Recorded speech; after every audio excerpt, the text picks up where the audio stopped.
You are watching Sammy the Interviewing Toucan, made possible by the Indiana Young Readers Center. Hey everybody, I'm Sammy and I'm here today with Indiana author Helen Frost. Hi Helen, how are you today? Hi, Sammy. I've been enjoying watching you talk to my friends and other authors and introduce me to people I don't know. So I'm really honored that you're talking to me today. Oh my gosh. Well, you're just so charming already. I love it. So Helen, you're kind of like a huge Indiana author. You've written all kinds of stuff. So to start out, can you tell us a little bit about yourself and what's your connection to Indiana? Yeah, so I've been writing for pretty much my whole life. So for about maybe 20 years of my adult life, I was mostly focused on poetry. And then when we came to Indiana in 1991, around that time, I started also writing for children. And so eventually then I combined poetry and fiction, and my books have then become sort of novels and poems. And I'm here in Indiana partly because of my husband's work, but we've both really enjoyed living here. And I have found the Indiana arts community to be exceptionally supportive. And that's where my work has really taken off since I've been here. Oh, that's wonderful. So do you consider yourself to be a Hoosier, even though, you weren't born here or anything? Well, that I sort of feel like I sort of feel like that's for other people to say, kind of like, being a poet, can you call yourself a poet, or is that, it's like, yeah, I suppose so. I think you're a poet and a Hoosier. I'm telling Well, you thank that. you. It's true. Thank you, Sam. So Helen, can you tell us a little bit more about your work? I have one of your books here, Keisha's House, which got an honor, a Prince honor, which is a really big honor in the YA world. And I know that you recently had a book that was shortlisted for the Indiana Authors Award.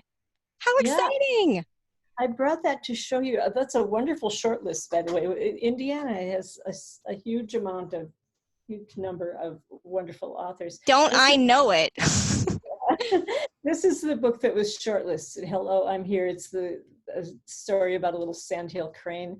Rick Leader is a Michigan photographer, and we work together. The ecosystem is pretty similar, and most of our books are nature books. And I just want to show you one picture that I just think is so adorable in this book. This one right here. Oh, I love it. I love the little baby birdie. Yeah, Rick is a wonderful photographer, and this is a wonderful little sandhill crane family. So I'm really pleased that that book is out and doing well. And then Well, this oh, this sorry. year, You go oh, ahead. yeah, that was published in 2019, and in 2020 I've had 2 novels for children published. I'll show you those later, but anyway, it's been sort of a challenging year to introduce books, because one of them, Blue Daisy, was published the very week that everything shut down. Ugh. And then the other one actually is just coming out now, All He Knew. So it's exciting, but we just have to relearn everything about how to promote them and let people know about them. Absolutely. That's for sure. So while we're sort of talking about your journey, where are you in your creative journey and where do you hope to be someday? I know that you've got a couple of books that came out this year, and are you hoping to keep plugging away, or anything changing in the future for you? Well, I am at an interesting point in this journey, because really, I mean, I'm always one to live in the present rather than like hope too much for something that might happen later. So pretty much anything that I could have hoped for has come true. My books have been published. Almost every one of my books has been recognized by some kind of awards committee, or letters from children, the things that really count, when you hear from your readers.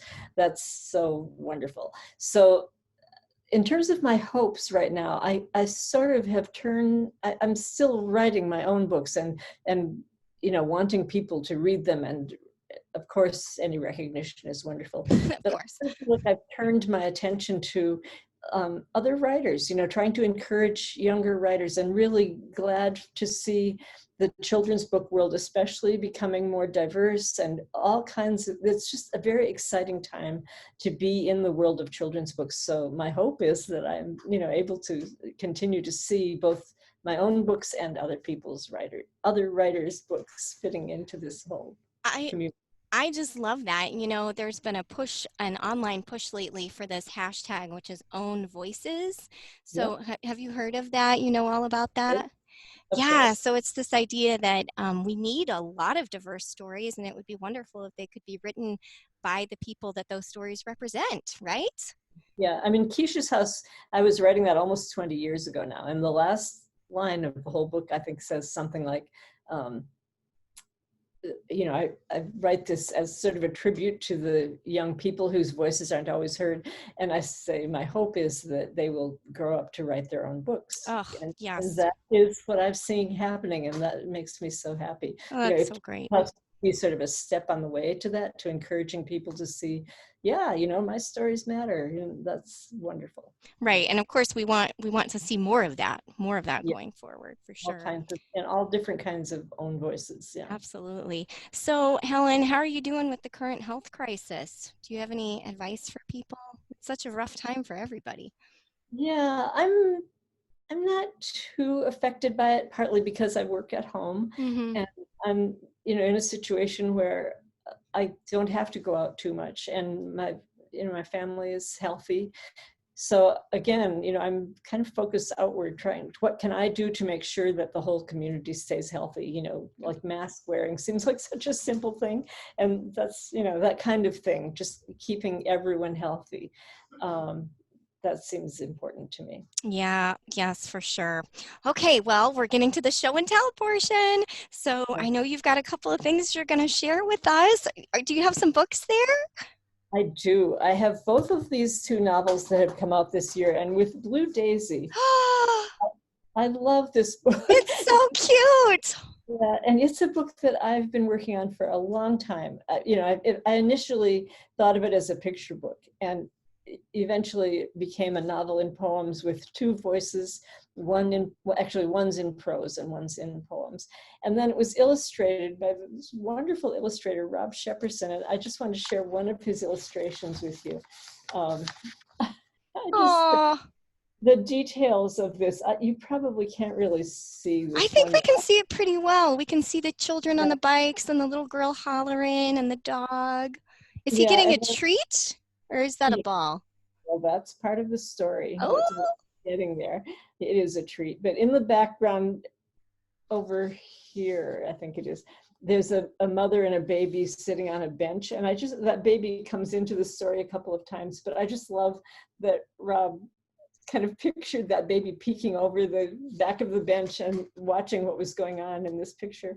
So yeah, these four characters are the main characters in the story. And part of the story is about rethinking how you see other people. So that it's not a heavy-handed message book, but there is something for children to take away from it. oh, I love that. Yeah. I love it. Oh, how fun. And this is the book that was it launched right at the beginning of the pandemic? Yes, March 17th was its pub date, and it's doing fine, but I'm really happy to be able to talk about it a little Oh, more. that's so great. Everybody go out and buy Blue Daisy. It looks so sweet. Well, I think, dog lovers and I think teach a lot of different kinds of people will enjoy that book. Yay. Thank you. Yeah. And the other one that it's actually just now pubbing, All He Knew, is a story about this. I mean, again, this is Pascal Campion who did the cover illustration. It's not an illustrated book inside like Blue Daisy is, but I love the vision that he has of this, because this little boy is he's in an institution. It's set in the late 30s, early 40s, and the institution was very bleak and harsh, and the children they were mistreated. It was just a terrible place. So I wondered, how could someone illustrate that and still recognize the light?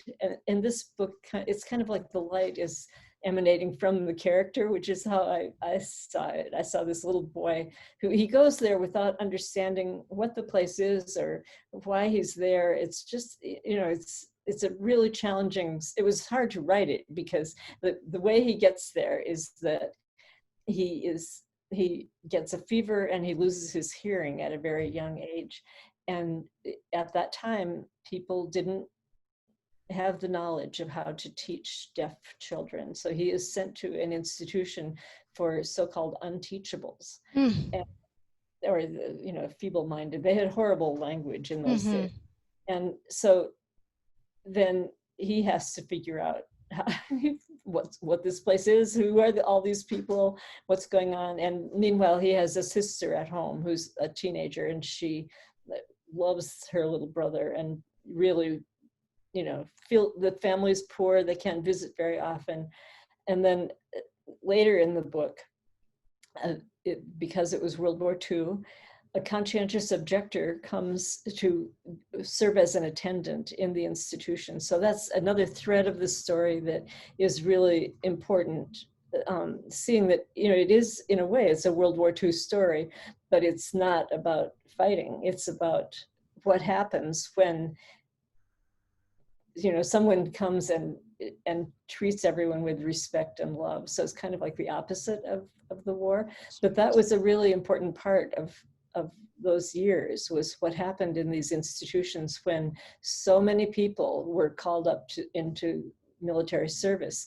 And a few people, I mean, not a few, it was 12,000 people were conscientious objectors in World War II. That was a really hard war to be a conscientious objector in because, well, for obvious reasons, you know, Right. the country was very united. And so people were really angry about those who didn't agree to fight. But anyway, so those two threads of the story come together, and I changed it. It's based on a family story. My husband's uncle was institutionalized for his whole life, but he was born earlier in the 20th century, and he lived there until he was 60 some, My and goodness. yeah. So I brought this, you know, I pushed it up a couple of decades to make it more plausible that this child could, you know, have a slightly happier ending. I hope so. Yeah. But at the end of the book, we do include the poems that Chad's mother wrote about her brother. And I think that's really touching too. They're, you know, it's a different kind of language and so forth in some ways, but they're really poignant. And so I'm hoping that this book will be widely read as well. Oh gosh, I hope so too. Well, it sounds like a beautiful story. Like you said, it's a lovely illustration on the front of the cover. Helen, Yeah. this was so great. I have loved talking to you so much. Too, Sammy. It's been fun to meet you. Oh, what a joy. Well, everybody, this is your favorite Hoosier Toucan, encouraging you to read local. So long, everybody. Bye, Helen. Bye, Sammy.